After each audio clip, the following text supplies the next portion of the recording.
बच्चों, हमारे चैनल पर आपका स्वागत है। एक गांव में 3 सबसे अच्छे दोस्त भूषण, रवि और संतोष रहते थे। इन तीनों दोस्तों ने मिलकर मकई की फसल की कटाई शुरू की। उनकी पत्नियां नाश्ते के डिब्बे के साथ रोज खेत आती थीं और अपने पतियों को खाना खिलाती थीं। तीनों किसान एक दूसरे के बहुत करीब थे, यहाँ तक कि उनकी पत्नियां भी एक दूसरे के बहुत करीब थीं।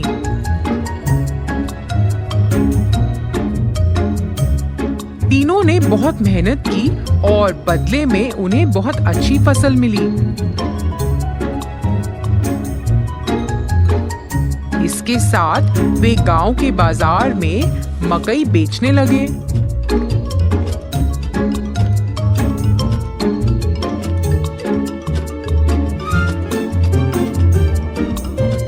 कुछ ही समय में स्वाद और मिठास के कारण सभी मकई भुट्टे बिक गए और दिन के अंत में उन्हें खूब कमाई हुई। उन्हें जो भी मुनाफा मिलता था वह उस पैसे को अपनी पत्नियों को भविष्य में उपयोग के लिए दे देते थे। उन 3 दोस्तों के लिए फसल काटना, खेत में देखभाल करना। तीनों किसान अपनी दिनचर्या में व्यस्त हो गए। उनकी पत्नियां अपने दैनिक घरेलू कामों को पूरा करती थीं और एक साथ एक जगह बैठकर फिर गपशप करती थीं।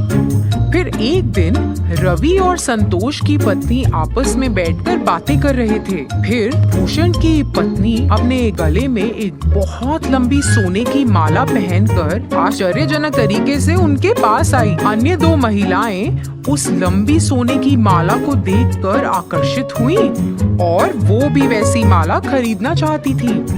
यह जानने के बाद कि भूषण की पत्नी ने अपने पति की बचत से सोने की लंबी चेन खरीदी है, उन्होंने भी अपने पतियों की बचत से सोना और साड़ी खरीदे और फिर उन्होंने ऐसा करना शुरू कर दिया।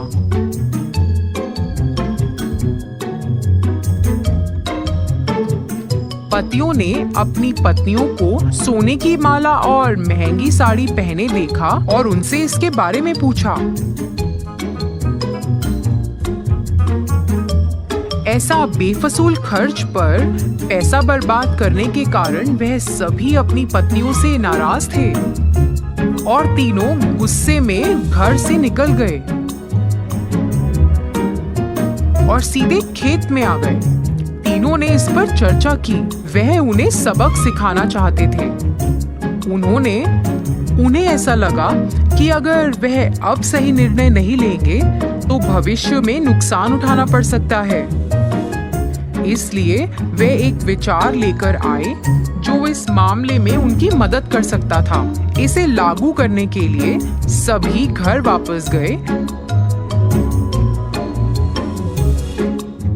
हमारे भविष्य के बारे में बिना सोचे तुमने हमारी बचत को बर्बाद कर दिया। इसके बदले में तुम्हें एक व्यवसाय या नौकरी करके अपने सोने और साड़ियों के मूल्य जितना पैसा कमाना पड़ेगा।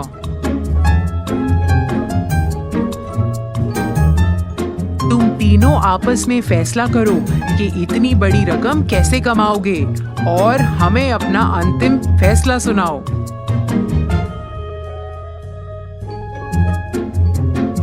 हमें बस ये बताएं कि आप तीनों कब शुरू करने जा रहे हैं। जल्दी निर्णय लो। आप महिलाओं के पास सिर्फ 30 दिन हैं।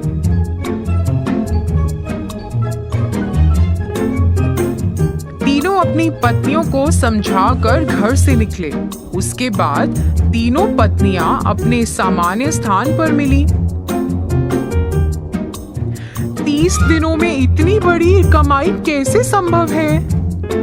इतनी बड़ी रकम कमाने के लिए हमें ऐसा व्यवसाय शुरू करना होगा जो इस गांव में अभी तक नहीं है। यह क्या व्यवसाय हो सकता है? तीनों ने खूब चर्चा की।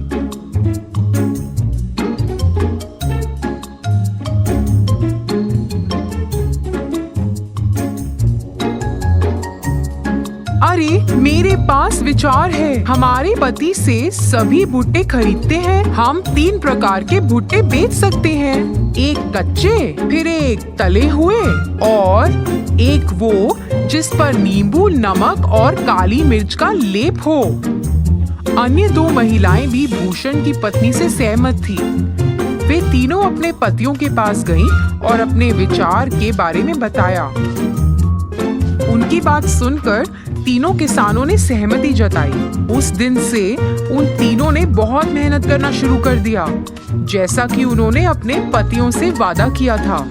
उन्होंने अपनी दुकान के ठीक सामने एक बोर्ड लगाया जिस पर लिखा था कच्चा भुट्टा 15 रुपए, तला हुआ भुट्टा 20 रुपए और तला हुआ भुट्टा नमक, नींबू और काली मिर्च के साथ 25 रुपए।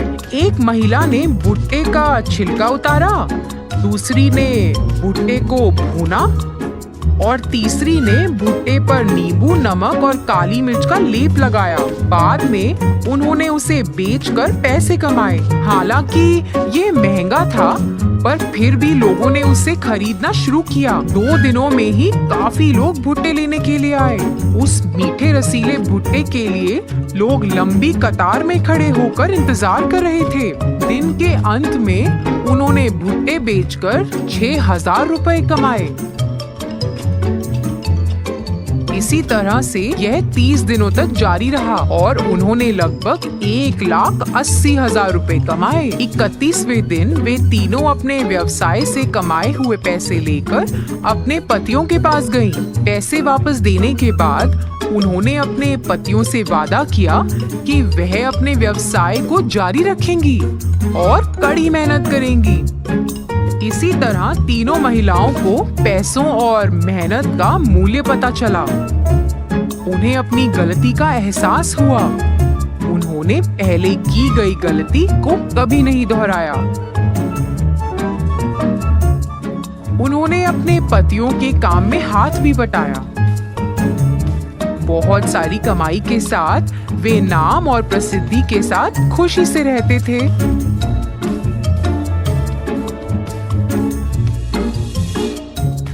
धन्यवाद बच्चों, आपका दिन शुभ हो। हमारे चैनल को सब्सक्राइब करना मत भूलना।